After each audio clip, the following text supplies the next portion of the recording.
Hello, hockey fans. This is Dan Rusanowski. You're watching Bay Area Sports Wrap. Deep with the Warriors. We talked about this, but how has it been just kind of getting here and starting camp? Just getting back to a season, kind of forgetting all about the trade and everything like that.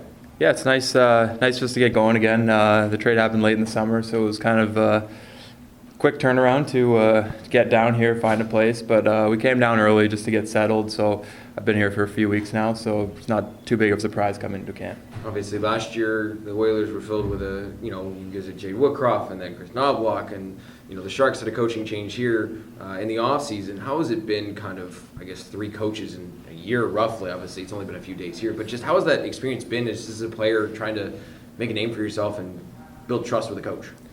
Yeah, unfortunately, that's just part of the game. When things aren't going well at times, sometimes that's the first piece that has to move. It's not necessarily their fault or anything. It's just kind of a spark, and that's one of the ways they can spark us. So, it ended up working out for us last year. We turned our season around, and now with a new coach, it's just a fresh face, fresh drills, fresh mindset going into the year. So I think guys feel a little rejuvenated this year too. Guys like Macklin Celebrini and Will Smith are, should make the opening night roster. They bring you in. They bring guys like Barclay Goodrow, Alex Wenberg in, these veteran players and players with size. What can you guys bring to kind of help them bring along? I know as a defenseman it might be a little different, but just as a presence on the ice, maybe something in the D zone, communication with breakouts. How can you help bring those guys along as well? Yeah, I think there's a good mix now of veteran guys and young, exciting skills. So they help us out, they keep us young, and we help them out, and just trying to think their way through the game, help them out with things off the ice, and just from being around for a while, you learn things on the ice and away from the rink. So we're just going to try and help them out, help them feel comfortable, and get what they need to help us succeed.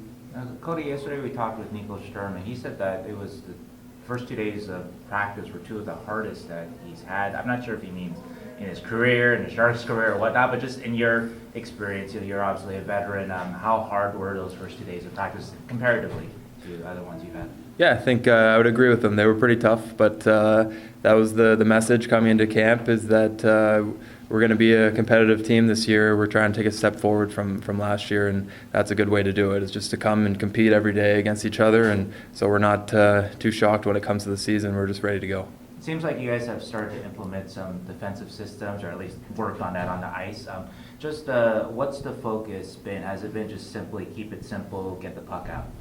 Yeah, I think camp is a good mixture of competing and getting into shape and learning the systems. We have a lot of new guys this year, so it's got to be a good mix, I think, of learning the systems so everyone's on the same page and we're ready to go when the season starts. And yeah, I think we're just going to try and simplify things and work our way out of the zone, and then try and hang on pucks a little more in the O zone and shoot some pucks. What are some of the sort of, not tips and tricks, but sort of things you do to get the puck out of the zone quickly in general? I think just if we're all on the same page, we all have a plan. It's easier to execute under pressure. When you're trying to guess and you're not too sure what you're doing, that's when you make more mistakes, and you're a little slower coming out of the zone. So I think if we're all just on the same page, keeping it simple, then we'll be out of our zone a little quicker. Are you more of an offensive type of defenseman, or are you more of a stay-at-home guy? I try and play a little two-way game. I mean, all throughout junior and growing up, I was a little more offensive, and then coming into the league, there's a lot of offensive guys, so just try to fit in where I can help the team out. And throughout my career, I've kind of fell into more of just a two-way style defenseman. And how familiar are you with San Jose before you came here, and how have you been able to acclimate now that you're here now finally? Yeah, I mean, I'm starting to figure things out. City-wise, living-wise, it's a little different for me. Before we used to just go to Santana Row and stay there the whole time. So now I'm experiencing some other neighborhoods and stuff, and I'm really enjoying the city. So celebrating the next McDavid? He's pretty special so far. I mean, he's in another group, so I haven't seen a ton of him, but he's definitely got the skill. And I've seen a lot of Smith. He's been on our team throughout the first few days of camp, and he's got a ton of skill too. So the future looks bright for the Sharks. How does that, I mean, the offseason was so short for you. I mean, how does that affect your training?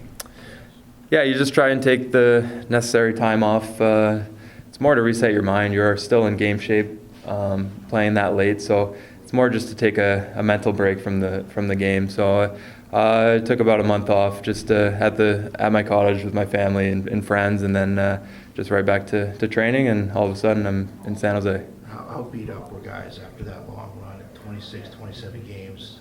How was that locker room afterward, just like medically?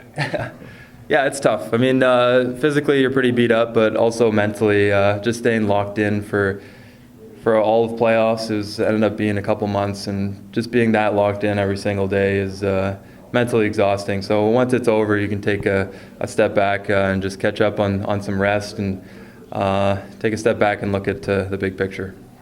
For yourself, how does that experience? What can you bring with that experience to this group that hasn't been in the playoffs for a long time? And many guys, they brought guys in like Barclay and other guys who've been deep in the playoffs, but just a guy who's played in the final and so recently, and the chaos that was that final coming back with 3. How can you bring that mentality to a regular season with such a young team? I think the biggest thing you learn in playoffs is how quickly you have to reset. Win or loss, you have to reset, get ready, playing again 2 nights. Just like the season, like you play every couple nights. You got to reset after losses or big wins, because the next team is coming in and they're ready to try and do the same. They're ready to win the game. So I think that's the biggest takeaway in playoffs is not getting too high or too low, and just staying as steady as you can. It sounds a little cliche, but obviously you mentioned not getting too high, too low. How can a player do that effectively? I mean, especially guys younger in the lineup and really learning the NHL, and how can they not, maybe they get 3 games in a row with a goal. How can they not, lose that sight of the other side of their game, I guess? Yeah, I think for sure for a young guy, there's a period where you got to adapt. Guys are bigger, stronger, and I think that'll be a big part of it this year, is not getting too down. They are world-class talent, and they'll find a way to put the puck in the net. So just not get too frustrated. It is a different league, and I think it'll take some time, but they'll figure it out. What's been your impression of Sam Dickinson? You've been paired a lot with him. He's great. I mean, he's a good kid. He's a big, strong defenseman for his age, and he's got poise. He makes plays, and he's got a long reach and plays physical. So far, I like what I see. He's a big, strong kid. Hi, it's Sharks public address announcer Danny Miller for Bay Area Sports Wrap. Remember to give us a like and subscribe on our YouTube channel.